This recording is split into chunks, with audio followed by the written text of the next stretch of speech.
Uncle ನಮಸ್ತೆ uncle, ನಿಮ್ ಹೆಸರು? ಮಂಜುಂಡಪ್ಪ ಅಂತ. ಅಂಕಲ್, ನಿಮ್ ಕಾಲದಲ್ಲಿ ನಾಟಕಗಳನ್ನ ಮಾಡ್ತಿದ್ರಲ್ವಾ, ಯಾವ್ದಾದ್ರು ಒಂದು ಡೈಲಾಗ್ ನ ಹೇಳ್ತೀರಾ? ಇದು ಕೇಳಿ ಹೇಳ್ತೀನಿ ನಾನು. ಪಿತಾಮಹ ಒಂದು ವಿಚಿತ್ರ ವೃತ್ತಾಂತವನ್ನು ಕೇಳಿದ್ರ.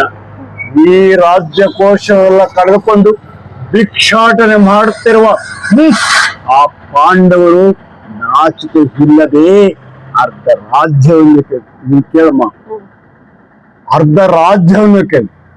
ದುರ್ಯೋಧನ ನ್ಯಾಯವಾಗಿ ಪಾಂಡವರಿಗೆ ಬರಬೇಕಾದ ಅರ್ಧ ರಾಜ್ಯವನ್ನು ಕೊಟ್ಟು ಅವರು ಬೀದರು ಏನ್ ಹೇಳಿ ಪಾಂಡವರಿಗೆ ಅರ್ಧ ರಾಜ್ಯ ಬರಬೇಕೆಂಬ ವಿಷಯ ನಿನ್ನಿಂದ ತಿಳಿದುಕೊಳ್ಳಬೇಕು.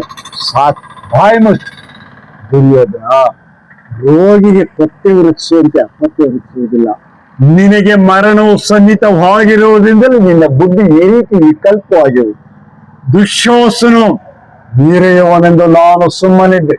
ಮಿತಿ ಮೀರಿ ಮಾತನಾಡುತ್ತಿರುವ ಇವನ್ ಸಭೆಯವರು ಹೇ ಹೊರಡು.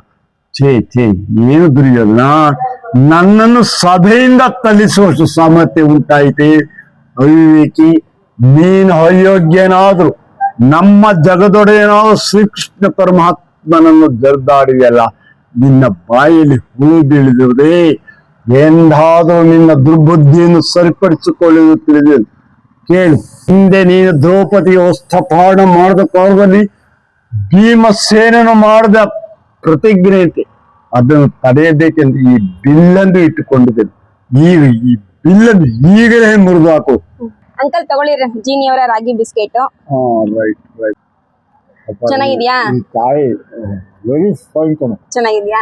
ಇದು ಎಲ್ಲ ಅಂಗಡಿಲೂ ಸಿಗುತ್ತೆ. ಡಿಸ್ಪ್ಲೇ ಆಗ್ತಿರೋ ನಂಬರ್ ನ ಕಾಂಟ್ಯಾಕ್ಟ್ ಮಾಡೋ ಕೂಡ ಈ ಬಿಸ್ಕೆಟ್ ಸಿಗುತ್ತೆ ಅಂಕಲ್. ಹೌದಾ? ಹೌದು.